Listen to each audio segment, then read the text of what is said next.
What's up, my friends? Hey, welcome to the Studio Sherpas podcast, episode 138 with Chris Charpe. My name is Ryan Coral. I'm the host of this show, and I have do this show thing for you to grow your video business. If you are looking for ways to do that, this is the podcast that you want to be listening to. Thanks for being here. I was on vacation last week. You guys may have heard me tell you that I was going on vacation last week on today's episode, which you're not going to hear till next week. Never mind. I was on vacation last week in real time, and I almost died, sort of. I did not die, and I did get stranded on an island in a thunderstorm because our boat crashed, sort of. It's not as dramatic as it sounds, although one person in our party of six...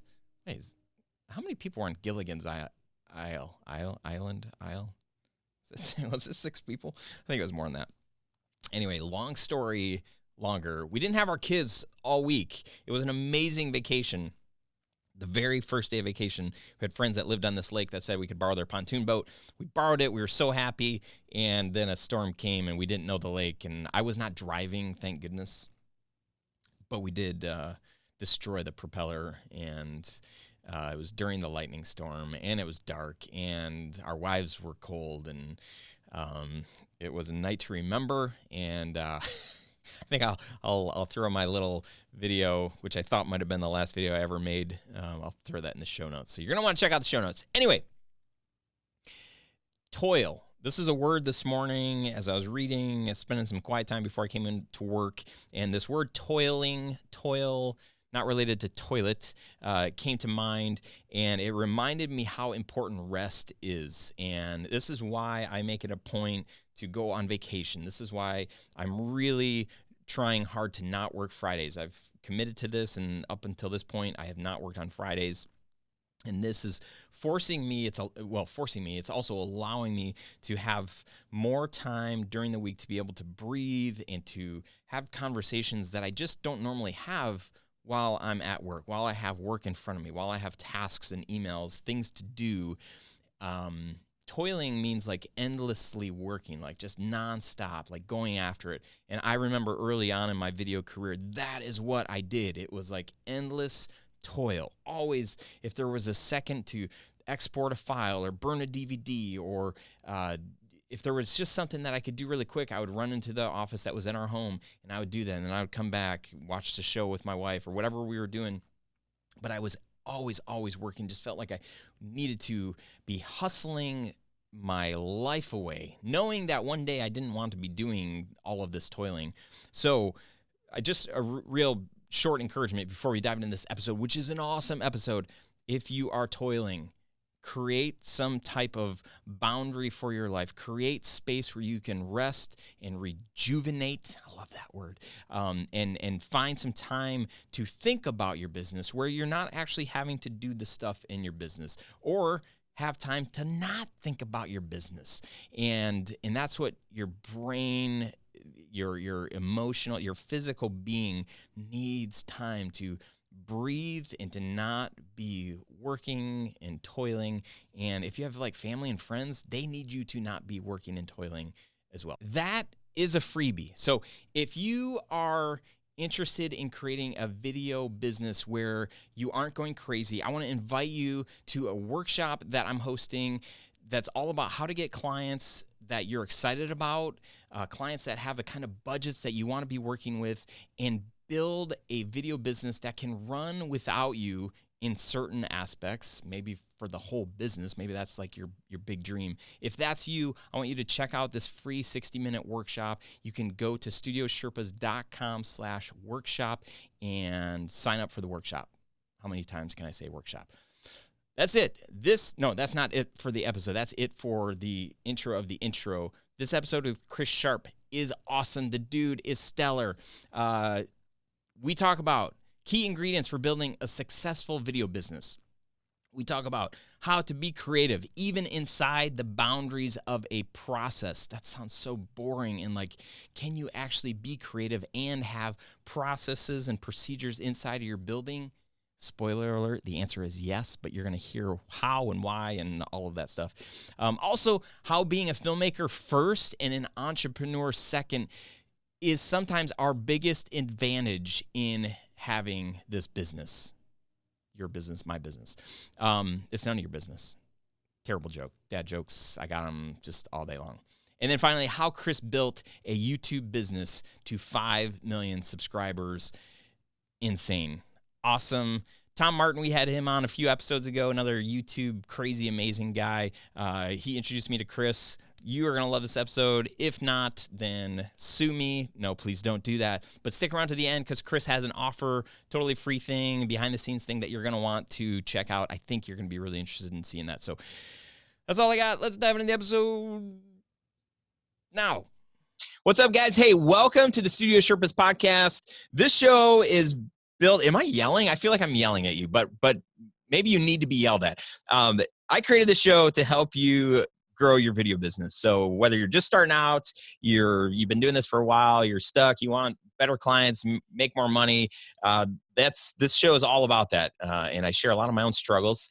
And but that's not today. Today I'm going to just share all my wins. Actually, no, I have a guest. I have an amazing guest, Chris Charpe. Chris is a writer, director, producer, and digital content strategist. He is the CEO and co-founder of Yoga with Adrian, who has a mere 5 million subscribers. And he is also author of YouTube Black Book. Welcome to the show, Chris. Super glad to have you. Thanks for having me. So I would say that I originally found you through our mutual friend, Tom, who Tom was on episode 121 from Channel Fuel. He made the formal introduction, but my wife, as I was telling you earlier, my wife is the one who introduced me to Yoga with Adrian, and I've done some Yoga with Adrian, not with her there. She was on my screen, and anyway, it was really fun when Tom said, "Oh, I've got this buddy Chris Charpe that you need to meet. He'd be great for the show," and he does this show called Yoga with Adrian. And I'm like, "Wait, what?" And so anyway, I was a little nervous and kind of. It's usually the wives that know about it. that's how almost always the intros go. So how did you when I think Yoga with Adrian, I think that Adrian's the CEO and the all of that stuff. Give me a little insight where did this even come from? How did this get started?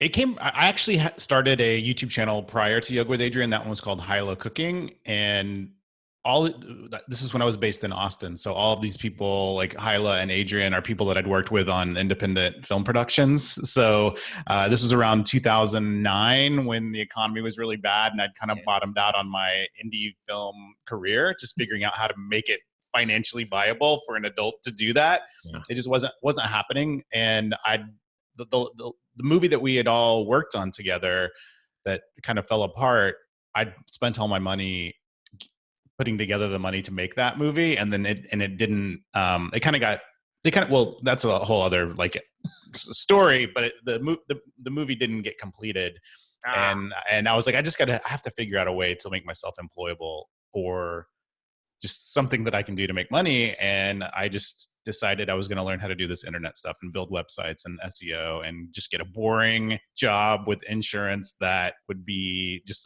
as stable as possible, which was the complete opposite of how I'd been living up to that point. So I did. And then as soon as I got a job with the state doing SEO and e-commerce, I was able to automate all of my responsibilities pretty quickly. So as long as it didn't break, I was safe and secure in my job, and it was fine. But I still wanted to make videos, and all I had was a little Canon. I think it was just a little Canon camcorder. I want to say it was the HV30 or something that. Just it was great. 30 and the 20. Yep, that was a great line of cameras. So Hyla was a good friend of mine. We're now married, but this is long before that. And I was like, hey, why don't we just do this, something that we have total control over? We don't have to have producers. We'll just use this camera. And Hyla was funny and a really good cook. So I'm and doing all kinds of different things, but let's just make a funny cooking show. Mm-hmm. And so that was in 2010. So we were pretty early. The food niche wasn't super saturated at that time. So that channel started to make money, and she was able to quit her job. And then I eventually was able to quit my job. We started producing series for other companies like taste made and scripts and different things like that. And then I was like, man, I think this YouTube stuff is awesome. And I feel like I have it figured out. And I wanted to see if I could take my same system and build another channel. And so I knew Adrienne was a friend that had also worked on the movie, and she was teaching yoga and not making any money teaching yoga. She was like basically working jobs in order to afford to teach yoga and mopping up studios because she had to like do that in exchange for teaching space. Yeah. So I was like, yeah, let's start a yoga. Let's just do it. Let's take what you're teaching and put it online. And then you can be teaching to a few thousand people rather than, you know, a couple of dozen per week. And so we started, and we can get into like the growth of it from there. Yeah, but when was that? When did you start working with her? We launched the channel in September of 2012. Oh, wow. So that's like an old one too. Yeah. I mean, yeah. You know, it's old in like YouTube age. Totally. Yeah. We were, and it was great because, you know, I think there is an early mover advantage in like certain subjects. And so there weren't a lot of yoga channels at that time. So we were able to hit that and run. I mean, that it did take us 2 years before we made any money. So that's one of the things that people don't like to hear about doing YouTube stuff. I mean, we made a little bit of money, but not enough to like cover the time and stuff. But yeah, oh yeah. Well, tell me, what is your current day-to-day look like? Like, how are you spending your time, and how are you growing your business? So currently, we have, if you include Adrienne and I, we have 7 employees. So we have now I'm not actually doing the videos. We have someone that's in charge of like all of our production. We have someone that's in charge of our community. We have someone that's in charge of physical merchandise and live events. And then we have someone that's just like day-to-day operations and logistics. And then Adrienne and I work on the big picture of the business, the mission, and our mission is to reach as many people as possible with high quality free yoga videos. And that's why YouTube is such a great platform for that. Yeah. So that's our mission, and that drives all the decisions that we make. Now, that being said, we'll talk about creatively where we want to go and kind of like the big picture story that we're telling and taking people on. And then she focuses on the actual yoga content and instruction. And then the business is of a size that I'm kind of spend most of my time managing and making sure that all the pieces are high quality, in the right place at the right time, launching correctly. And I still spend a lot of time on YouTube optimization, which I consider to be one of my strong points. So my day-to-day is connecting with that team. It's a pretty decentralized team. We have people here in California, in Austin, and in Pennsylvania. And the reason for that is we've hired people that we've met through our actual community. Like, our community manager is someone that we met because she was so involved in our community. And then we took her on our retreat with us to get to know her. And now she's like director of community and just incredibly valuable to the company. But hiring people that were into what we were doing and like engaged in what we were doing first has made a huge difference in keeping the company culture good and healthy and fun. So to shorten that down, most of my time now is spent on like the strategy and managing people, which I never envisioned myself being in that place. But yeah, it's great. I mean, that's like super different from where you started. And where, I mean, a lot of people, you know, you had an indie film, half of one or whatever. Yeah, I have 1.5. One's out there, and the other one, it won't ever be out there. So to go from that kind of like, this is your life and this is what you're kind of pursuing. I mean, most people that are into filmmaking, they've always had this dream to do that, or they hated what they were doing, and so they found their passion inside of film or video or whatever. So to be managing people and to be thinking, you know, and talking strategy and big picture, that's a lot different. Do you feel like, do you ever think like, oh man, I do want to maybe not finish that one, but do another one? Or are there parts of what you're doing today where you're just like, I wish I was doing something else? And we don't, you know, Adrienne, nobody needs to hear this. Oh, well, Adrienne and I talk about this all the time, because when we first started, the whole goal was just to make this to where we didn't have to have day jobs. It wasn't to make it into, like we didn't envision turning it into this huge thing. It was like, okay, let's just build this. We can make enough money to like cover our income from our day job, so we can do this a couple of days per week, and then we can get back to like her, because she loves acting and is like an incredible actor.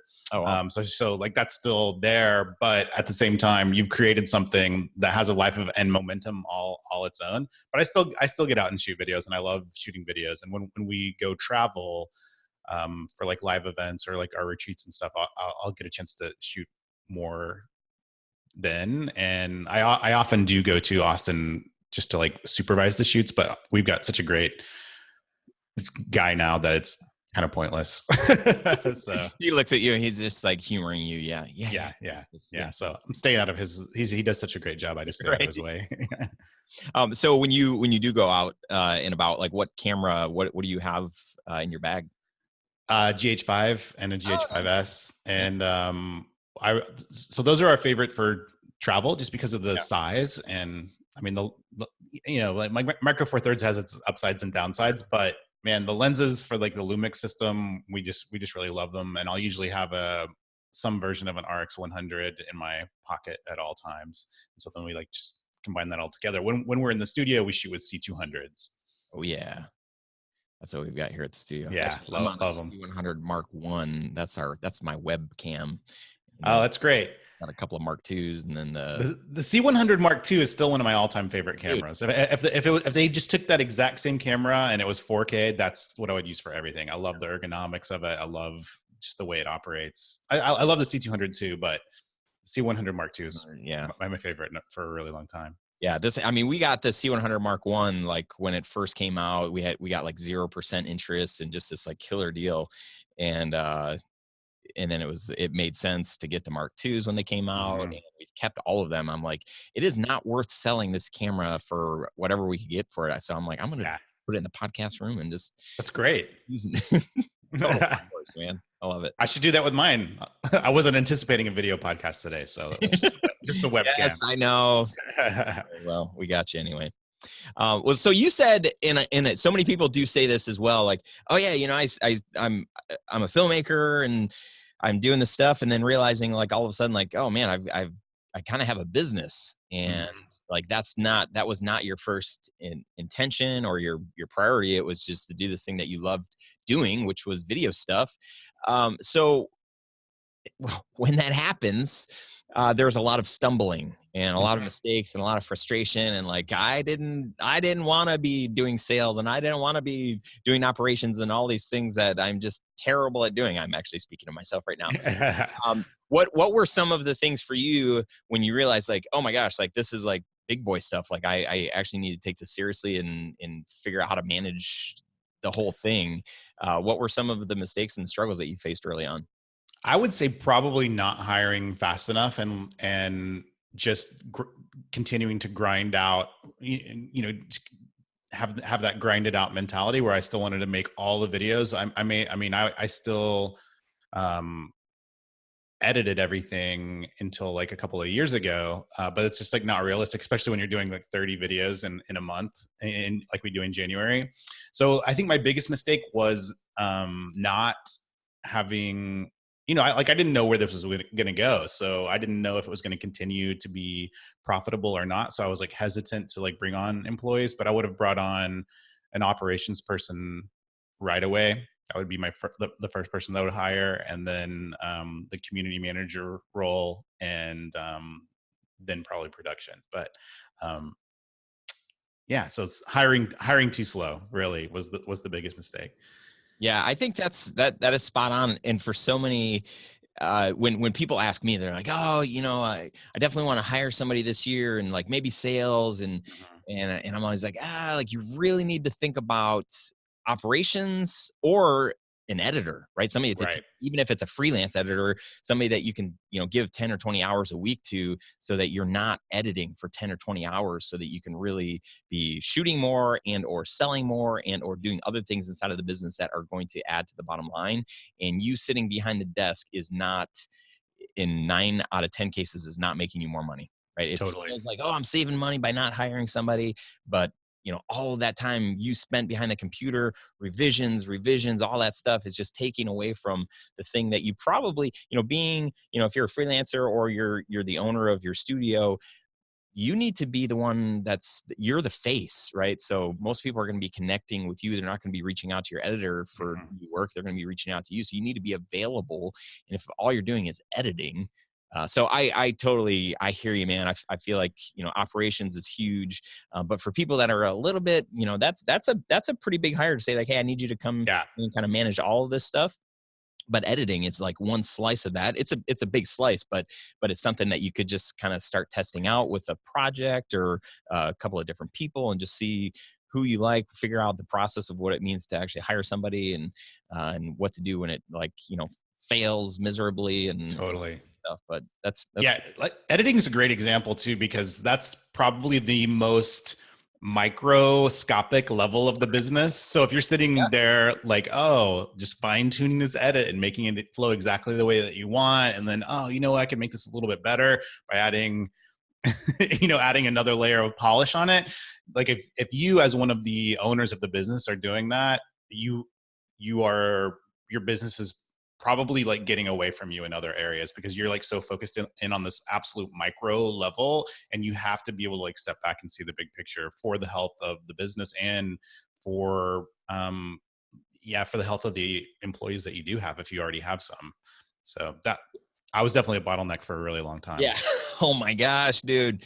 Bottleneck. Yes. That was my favorite word for a long time. When I finally started realizing like, oh my gosh, I'm a bottleneck. I get what that means. And it's been my fault. Part of, I think, where a lot of people get hung up, especially working with an editor, is especially if you've been editing, like you've been the only editor. When you first start working with an editor, I've experienced it. I'm curious if you're in the same boat, but you watch the first draft of what somebody else does and you're just like, like I could probably fix this. I could do this quicker than it to actually explain what needs to be done and then to wait for the next version. So let me just hop in here and do the stuff. And for an editor, somebody that you want to work with, that's not helpful for them. No. If you want to, but I've totally been there. I've totally done that. And one thing, I've told John this, who has groomed all of our editors. Even though it feels like you're going to be spending so much time explaining and kind of, re-explaining and until you get what you want, like that's time invested. So if you're just bouncing editor to editor, it is going to be, you're going to be wasting a lot of time. But if you can find like one, maybe two people that you can really pour into, and you're always saying the same sort of things until it finally clicks for them, that is, maybe you end up on a project talking 2 hours in like feedback language to your editor, and maybe it would have only taken you 2 hours, but you also have to think of that 2 hours as a deposit, as an investment into that person. So the next edit, you're probably not going to have to say all of those same things, like maybe 90% of those things. And then the time after that, maybe 70% of those things. But eventually, if this person is, somebody that gets it and that wants it, then it will end up working. But it's that in between. It's kind of like the middle school phase. It's so awkward and uncomfortable. Totally. And most of us don't have the energy to do it. And if you just can't stop making videos, just start making videos of all the processes in your business that need to be done over and over. So once you identify something that has to be done more than once, then you can make a video about that and like deploy that to your team. So on those videos, go ahead and like spend a lot of time on them if you want to. But so we have videos documenting all of our key processes, from these are how you like as far as this is like what a video should look like and why we choose the shots that we do and why we don't use certain shots. But then everything from here's how to set up something in our SVOD, and here's how to, I still do the YouTube optimization, but I do have videos for that. And I'm going to keep doing that myself for a while, but you can do what you want, man.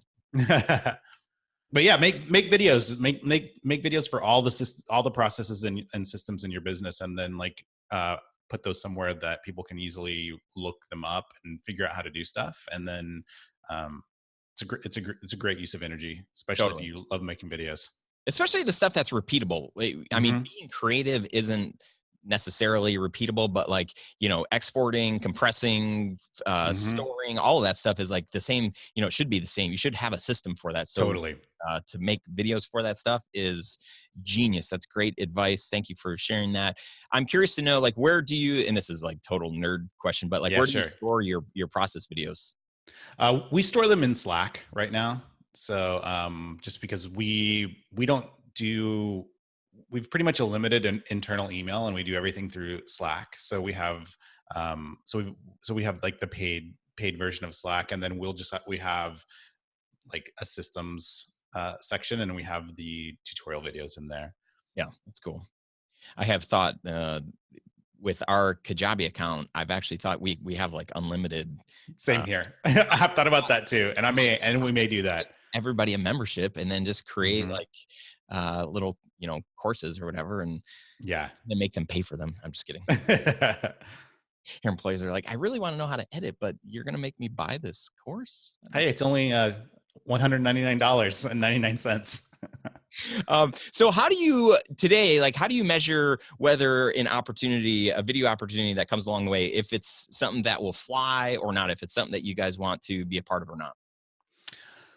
Do you mean, are you talking about sponsored videos or just content in general? Not content that you guys are already creating, like with Adrian, but like other opportunities that might come along that people say like, hey, we'd love for you to do some work with us. Can you uh, do what you did with Adrian with our thing over here? Oh yeah, I'm pretty much like all the way in on yoga with Adrian. So like I am putting together with Tom, we're putting together a series of courses, but the amount kind of the problem that he and I both ran into is the amount of people wanting us to consult or join in on ventures.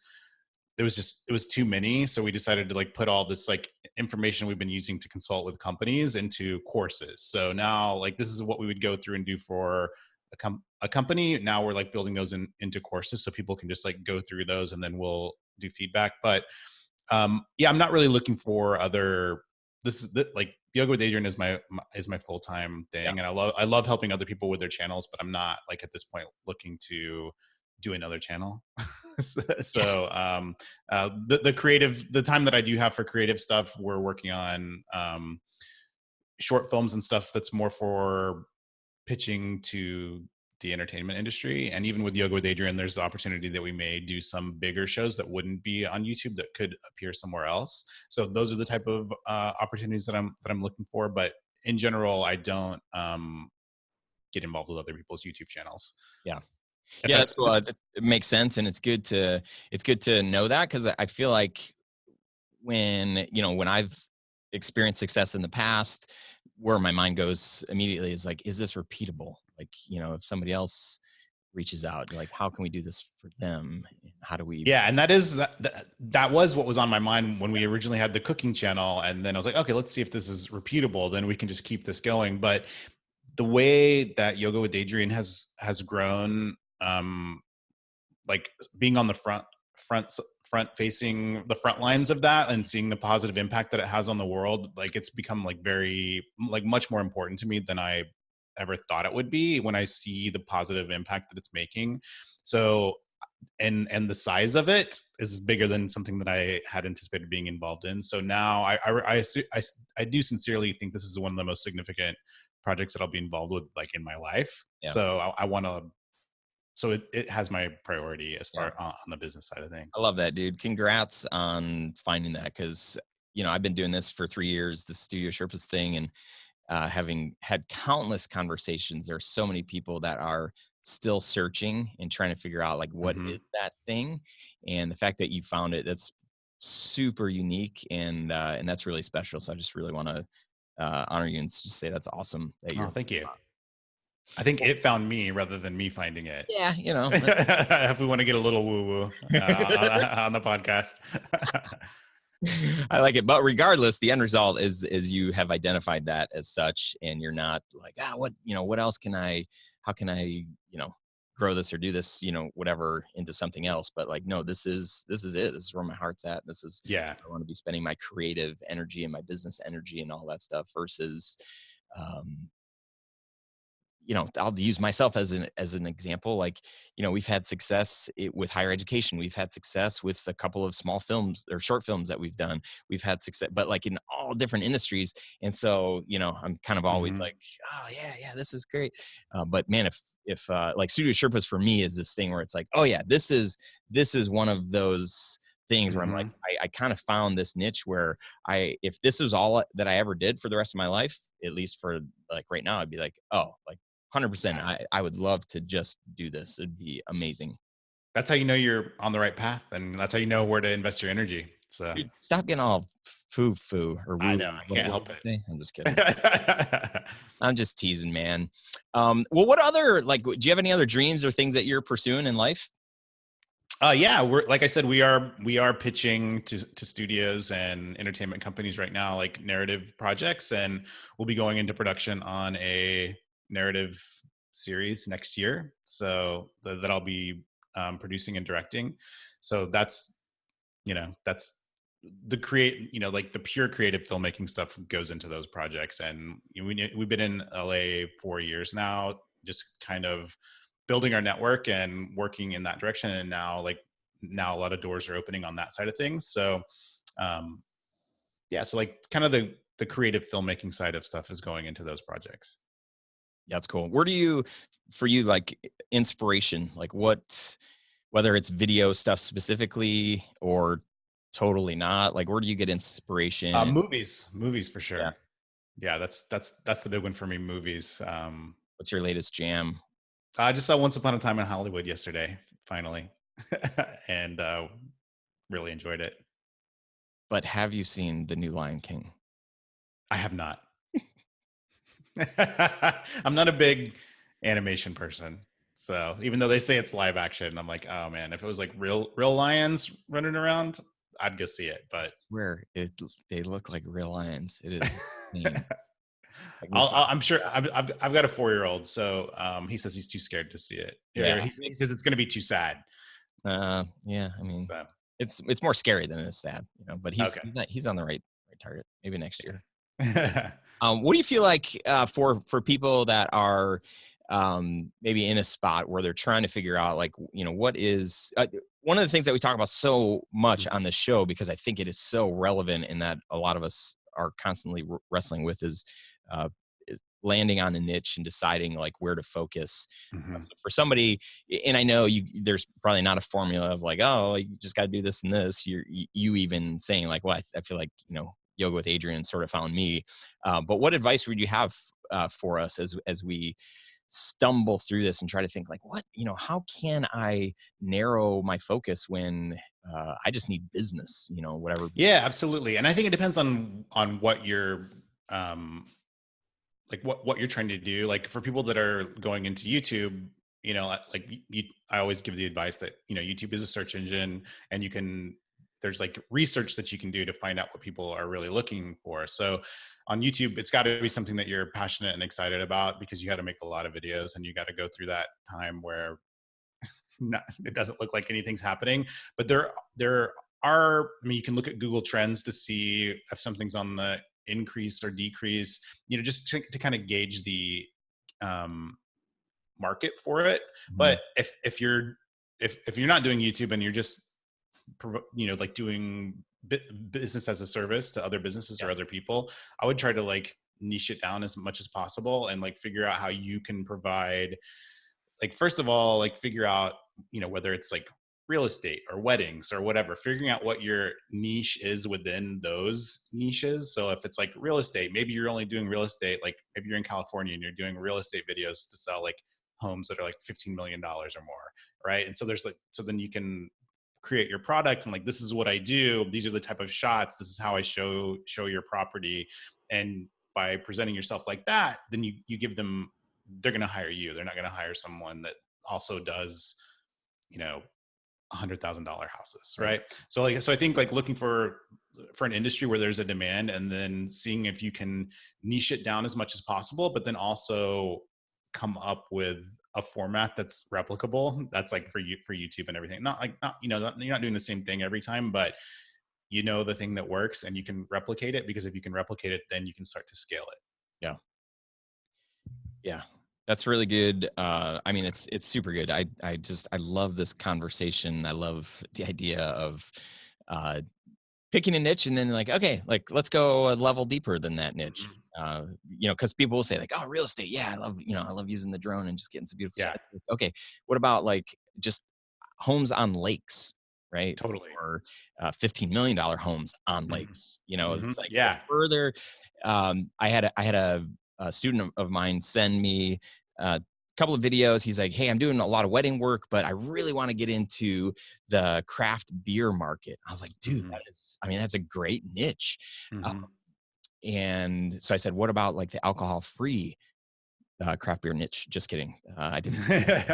But I was like, dude, that's great. And he's like, hey, here's 2 samples that I made. I got like $100 gift card or something to their place. And I watched these 2 samples. I was like, dude, these are really good. And his question was like, how many more of these should I do? And like, should I do like an even bigger one? I was like, bro, like you've got what you need to like start marketing Mhm. in this. Like it's very specific. Like you should be able to take either one of these videos or both of them and start shopping around. So if real estate and $15 million homes is your jam, don't think that you need a portfolio of 10, $15 million homes. You need one, and maybe that's not even a 15 million, maybe it's a 1 million or a 10 Mhm. million or something. Yeah.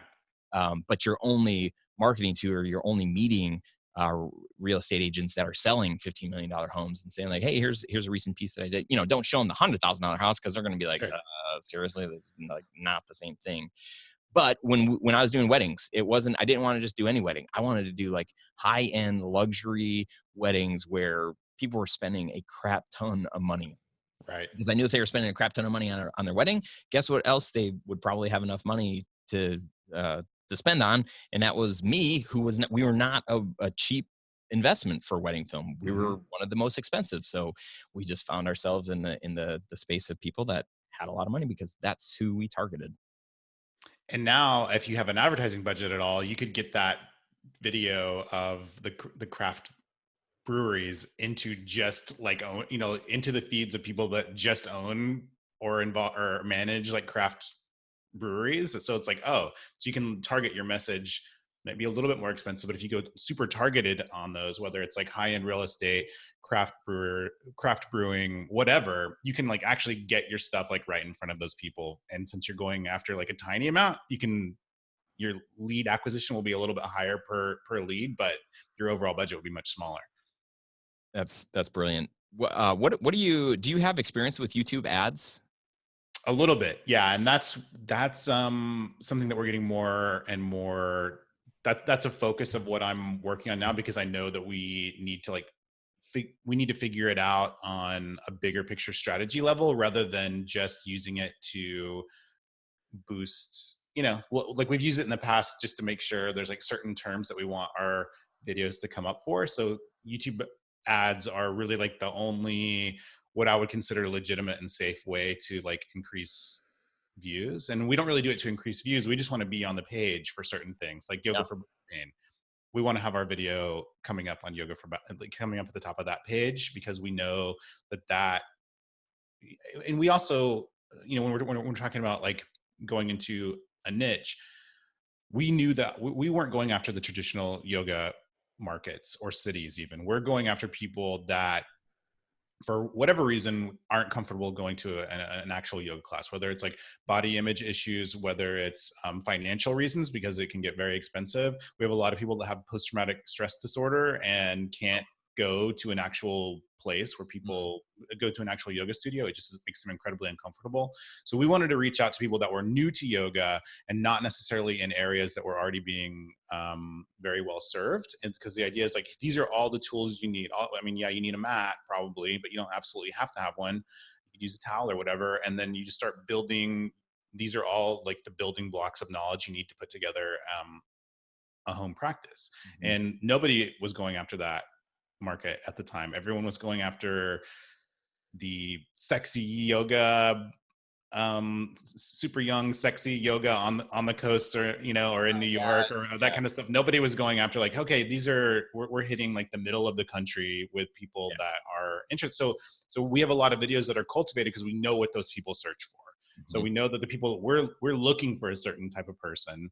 And so we use like search and we use advertisement. We use advertising to make sure that we're reaching those people on a consistent basis. So we haven't really done YouTube ads to bring this full circle. We haven't really done YouTube ads to sell products or any of that, but we have done it to just make sure that we're continuing to get our videos in front of the people that we're looking for. And sometimes like the rankings don't always do that. Right. Although we're ranked pretty good, but right. Yeah, exactly. I'm curious to know, like, is there any like Facebook strategy to get people to the YouTube channel?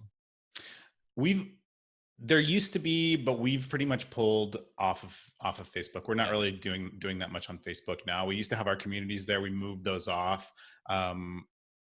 Just because it became very negative. Like we have such a positive thing that we're going for. And I think Facebook in the community, especially in the community type thing, it's very easy to it's just like one button to like express your outrage over, without like really thinking about something. So it was just so we would have the same conversation going on Facebook and the same conversation going on in our private community.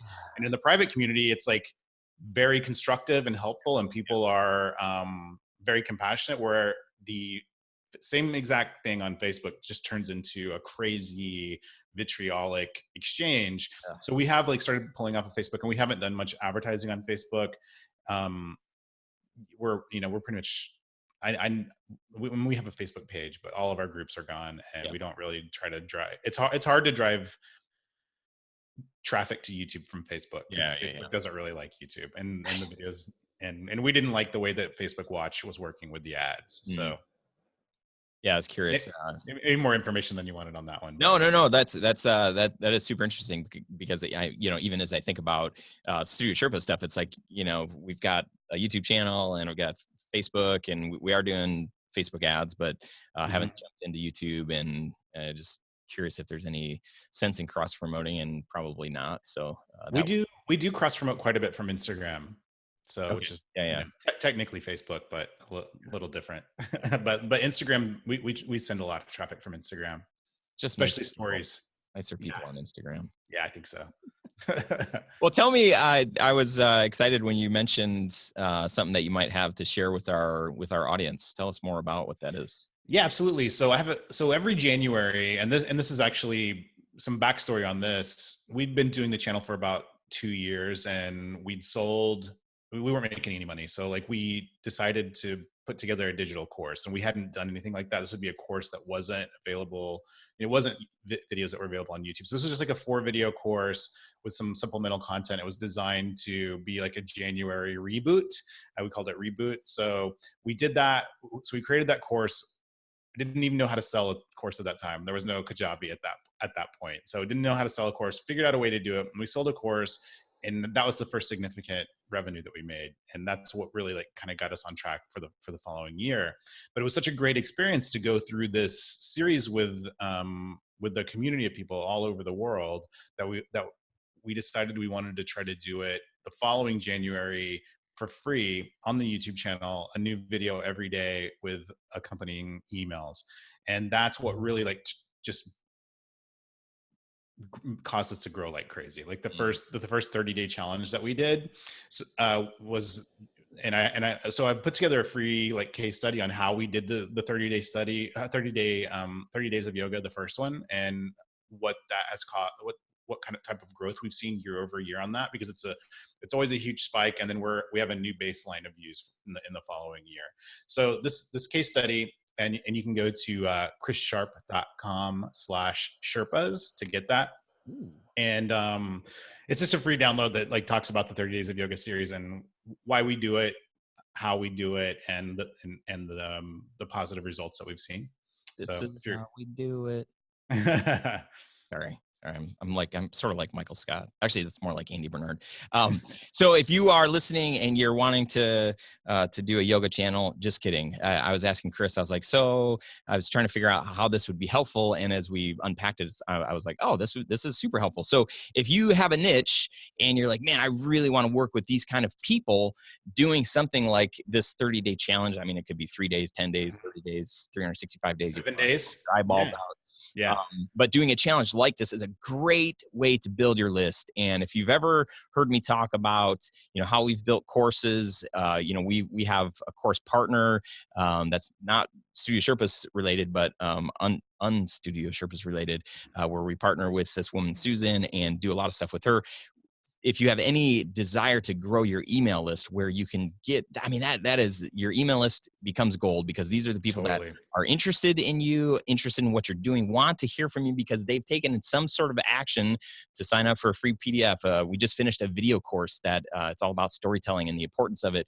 And so that's a great lead magnet that we're going to be able to make Facebook ads and pitch to nonprofits and some other very specific niches. And they're going to sign up because they want this free course. Same thing with this, 7-day or 30-day challenge. You pitch that to your specific niche, and those people sign up because they want to know and they're interested. And if they know you they kind of like you. And so they want to hear and see more. And then that just gives you one more angle that your competition or the video company down the street, something that they're not doing. And even if they are doing it, it's fine, because in these videos, people are going to be able to sense more of your brand, your brand's personality, and you, and really determine whether or not you're somebody that they want to work with. So it's not even about like, oh, we're beating out the competition because they're not doing this, although that will definitely separate you from anybody else that isn't doing something like that. But it's also giving you another opportunity for people to really know before they call you or reach out to you, if you're somebody that they even want to work with, by seeing anything that has, your picture, your presence, your email, like, not language, just how you talk, like in your emails, and just your overall brand. So super smart. And Chris, thanks for sharing that. I'm actually absolutely to dive into that myself. We are winding down. Where can people find you? I know chrissharpe.com. It's Sharpe with an E. That's right? all my, that's my, Sharpe with an E. Yeah. chrissharpe.com. So that's got a lot of blog posts about our journey building the channel. And then you can find all the Yoga with Adrian stuff at yogawithadrian.com, or you can just type yoga into YouTube and we should be you're definitely at the top. Yeah. And honestly, like my back, I hurt my back, and then my wife actually hurt her back, where it's like contagious for some reason. But we did, and my wife has still done stuff. I stopped just because my back got better.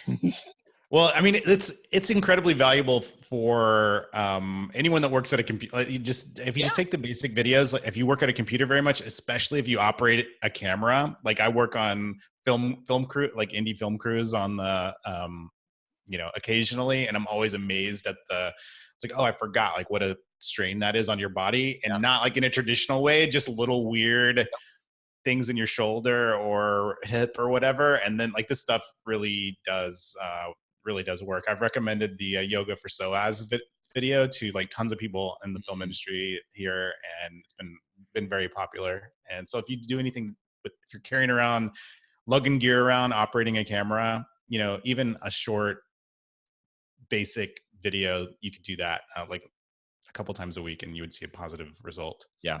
And the dad and old man in me is coming in. Yeah. Because I would say that if you can do this in your early 20s, if you can start doing stuff like yoga and, core exercise and whatever, then your 40-year-old self will thank you, because Absolutely. Here I am with, all this back stuff and Achilles tendon stuff, whatever. And doing stuff like yoga, it's smart. You can reverse it. You can reverse it fast. I have like back, just from doing yoga pretty much every day since the beginning of this year. Like my back and hip stuff is gone.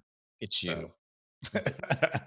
I felt like I had to, since we were making a big deal about this 30 days of yoga series. I feel like and I'd never done it before. And the reason I had never done it before is I'd been involved in the shooting and editing, and I couldn't watch any of our videos because I was agonizing over every like little detail. But now that someone else is doing it, I was like, okay, I have no excuse now. So I'll just like start. And now, Awesome. So. Well, this has been awesome, Chris.